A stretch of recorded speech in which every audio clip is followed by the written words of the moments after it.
នឹងសិក្សាអំពីដែនអនុវត្តច្បាប់ព្រហ្មទណ្ឌនៅក្នុងលំហឬក៏ដែនដីនៅក្នុងចំណុចនេះទៀតសោតគឺយើងនឹងបែងចែកដែនដីដែលមានការប្រព្រឹត្តបទល្មើសជាពីរគឺបទល្មើសដែលបានប្រព្រឹត្តនៅក្នុងដែនដីនៃព្រះរាជាណាចក្រកម្ពុជានិងបទល្មើសដែលបានប្រព្រឹត្តនៅក្រៅដែនដីនៃព្រះរាជាណាចក្រកម្ពុជាចំពោះបទល្មើសដែលបានប្រព្រឹត្តនៅក្នុងដែនដីនៃព្រះរាជាណាចក្រកម្ពុជាយើងនឹងពិភាក្សាអំពីគោលការណ៍ដែនដីនៃការអនុវត្តច្បាប់ព្រហ្មទណ្ឌនិងបទល្មើសដែលបានចាត់ថាបានប្រព្រឹត្តនៅក្នុងដែនដីនៃព្រះរាជាណាចក្រកម្ពុជាដែលនឹងលើកយកនៅស្ថានភាពចំនួន5មកបកស្រាយទី1គោលការណ៍ដែនដីនៃការអនុវត្តច្បាប់ព្រហ្មទណ្ឌគោលការណ៍នេះគឺបានន័យថាគេអនុវត្តចំពោះបទល្មើសទាំងអស់ដែលបានប្រព្រឹត្តនៅក្នុងដែនដីនៃព្រះរាជាណាចក្រកម្ពុជាពោលគឺជាបទល្មើសដែលមានធាតុផ្សំទាំងអស់ដែលបានកើតនៅលើទឹកដីកម្ពុជាហើយជនដែលបានប្រព្រឹត្តក៏រស់នៅក្នុងទឹកដីកម្ពុជាផងដែរ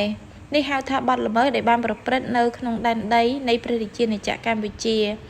ហើយច្បាប់ព្រហ្មទណ្ឌក៏អនុវត្តចំពោះគ្រប់បទល្មើសទាំងអស់និងបុគ្គលទាំងអស់ផងដែរដោយមិនគិតថាមានជាតិសាសន៍អ្វីនោះទេខ្ញុំសូមលើកឧទាហរណ៍ជនជាតិវៀតណាមបានសម្លាប់ជនជាតិចិននៅលើទឹកដីកម្ពុជានោះហើយគឺយើងត្រូវតែយកច្បាប់កម្ពុជាយកមកអនុវត្តទី2គឺស្ថានភាពទាំង5ដែលបានចាត់ទុកថាបានប្រព្រឹត្តនៅលើដែនដីកម្ពុជាទី1អំពើណាមួយនៃបទល្មើសដែលបានប្រព្រឹត្តនៅលើដែនដីកម្ពុជាយោងតាមមាត្រា13នៃក្រមព្រហ្មទណ្ឌ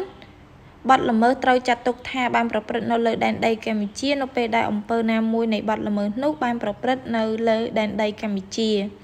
មានន័យថាមានធាតុផ្សំណាមួយឬក៏ឲ្យតែមានធាតុផ្សំមួយកើតនៅកម្ពុជាត្រូវចាត់ទុកថាបានប្រព្រឹត្តនៅលើទឹកដីកម្ពុជាដូច្នេះច្បាប់កម្ពុជាត្រូវយកមកអនុវត្តចំពោះទី2គឺបទល្មើសដែលបានប្រព្រឹត្តនៅក្នុងនាវាកម្ពុជាមាត្រា14ក្នុងរឿងព្រហ្មទណ្ឌច្បាប់កម្ពុជាត្រូវយកមកអនុវត្តទៅលើបទល្មើសដែលបានប្រព្រឹត្តនៅក្នុងនាវាដែលមានសញ្ជាតិខ្មែរទោះបីជានាវានោះស្ថិតនៅទីណាក៏ដោយនាវានេះគឺយើងសំដៅទៅលើនាវាដែលបានចុះបញ្ជីរួចរាល់នៅកម្ពុជាទី3បទល្មើសដែលបានប្រព្រឹត្តនៅក្នុងអាកាសយានកម្ពុជាមាត្រា16ក្នុងរឿងព្រហ្មទណ្ឌច្បាប់កម្ពុជាអនុវត្តទៅលើបទល្មើសដែលបានប្រព្រឹត្តនៅក្នុងអាកាសយានដែលបានចុះបញ្ជីនៅកម្ពុជាទោះបីជាអាកាសយាននោះស្ថិតនៅទីណាក៏ដោយទី4បទល្មើសដែលបានប្រព្រឹត្តនៅក្នុងនាវាបរទេសមាត្រា15ក្នុងរឿងព្រហ្មទណ្ឌច្បាប់កម្ពុជាត្រូវយកមកអនុវត្តទៅលើបទល្មើសដែលបានប្រព្រឹត្តនៅក្នុងនាវាបរទេសដែលអាជ្ញាធរកម្ពុជាបានទទួលការអនុញ្ញាតឲ្យពិនិត្យមើលឬក៏ឲ្យចាប់នាវានោះតាមអំណាចនៃកិច្ចព្រមព្រៀងអន្តរជាតិចំពោះទី5គឺបទល្មើសដែលមានអ្នកផ្សំគំនិតឬក៏អ្នកដើមគំនិតនៅលើដែនដីកម្ពុជាមាត្រា17ក្នុងរឿងព្រហ្មទណ្ឌច្បាប់កម្ពុជាអនុវត្តទៅលើបុគ្គលគ្រប់រូបដែលជាអ្នកផ្ដើមគំនិតឬក៏អ្នកផ្សំគំនិតនៅលើដែនដីនៃកម្ពុជាក្នុងបទឧក្រិដ្ឋឬក៏បទមជ្ឈិមដែលប្រព្រឹត្តនៅឯបរទេសបើសិនលក្ខខណ្ឌទាំងពីរខាងក្រោមនេះត្រូវបានបំពេញគឺបទល្មើសត្រូវផ្តន្ទាទោសតាមច្បាប់កម្ពុជានិងច្បាប់បរទេសផងនិងអត្ថភាពនៃបទល្មើសត្រូវបញ្ជាក់ដោយសេចក្តីសម្រេចជាស្ថាពររបស់តុលាការបរទេសចំពោះការកំណត់បទល្មើសដែលប្រព្រឹត្តដោយនីតិបុគ្គលផ្អែកតាមមាត្រា18ការកំណត់ឈ្មោះបទល្មើសដែលប្រព្រឹត្តដោយនីតិបុគ្គលថាជាបទឧក្រិដ្ឋឬក៏បទមជ្ឈិមឬក៏បទលហុត្រូវកំណត់ដោយទណ្ឌកម្មដែលទទួលរងដោយរូបវ័ន្តបុគ្គលមានន័យថានៅពេលដែលនីតិបុគ្គលឯកជនដែលទទួលស្គាល់ដោយច្បាប់រួមមានក្រុមហ៊ុនអង្គការសហគមន៍ជាដើមហើយមានប្រធានឬក៏ភ្នាក់ងាររបស់នីតិបុគ្គលបានប្រព្រឹត្តបទល្មើសដូច្នេះការកំណត់ឈ្មោះបទល្មើសចំពោះនីតិបុគ្គល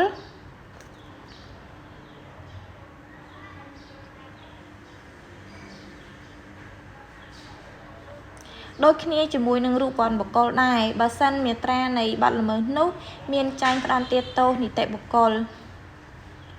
ចំពោះបទល្មើសដែលបានប្រព្រឹត្តនៅក្រៅដែនដីនៃព្រះរាជាណាចក្រកម្ពុជាសមត្ថកិច្ច នៃច្បាប់ព្រហ្មទណ្ឌដោយឈលលើគោលការណ៍សញ្ជាតិចំណុចនេះគឺត្រូវបែងចែកនិងបកស្រាយដូចខាងក្រោមទី1ករណីសញ្ជាតិរបស់ជនល្មើសមាត្រា19បានចែងអំពី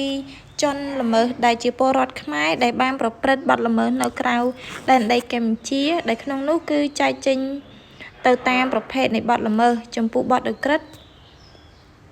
ជនល្មើសដែលជាពលរដ្ឋខ្មែរប្រព្រឹត្តបទល្មើស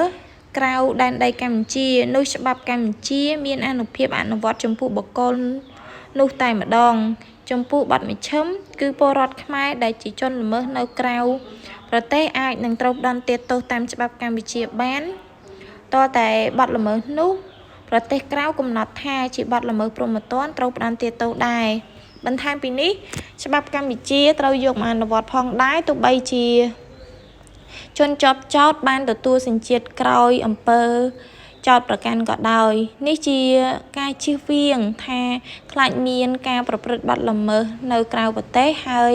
ដើម្បីរួចផុតពីទោសក៏រត់មកកម្ពុជានិងសុំសញ្ជាតិកម្ពុជាចំពោះករណីសញ្ជាតិជនរងគ្រោះដោយយោងតាមមាត្រា20ច្បាប់កម្ពុជាអនុវត្តចំពោះគ្រប់បទឧក្រិដ្ឋដែលប្រព្រឹត្តនៅក្រៅដែនដីកម្ពុជាដោយពលរដ្ឋខ្មែរឬក៏ដោយជនបរទេសទៅលើជនរងគ្រោះដែលមានសញ្ជាតិខ្មែរនៅក្នុងពេលដែលបទល្មើសដែលបានប្រព្រឹត្តមាត្រានេះគឺអនុវត្តចំពោះតែបទឧក្រិដ្ឋតែប៉ុណ្ណោះដែលជនល្មើសជាជនជាតិអ្វីក៏ដោយបានប្រព្រឹត្តបទល្មើសលើជនរងគ្រោះដែលមានសញ្ជាតិខ្មែរចំពោះការធ្វើបណ្ដឹងចោទប្រកាន់តាមរយៈគោលការណ៍សញ្ជាតិនេះការចោទប្រកាន់អាចប្រព្រឹត្តទៅបានតាមបណ្ដឹងរបស់អัยការតែប៉ុណ្ណោះការចោទប្រកាន់ត្រូវតែមានបណ្ដឹងពីជនរងគ្រោះឬក៏ពីសិទ្ធិវ័នឬក៏បណ្ដឹងបរិហារជាផ្លូវការរបស់អាជ្ញាធរនៃប្រទេសដែលជាទីកន្លែងដែលអំពើនោះបានប្រព្រឹត្តចំពោះសមត្ថកិច្ចច្បាប់ព្រហ្មទណ្ឌកម្ពុជាចំពោះបទឧក្រិដ្ឋដែលប្រឆាំងនឹងកម្ពុជាច្បាប់កម្ពុជា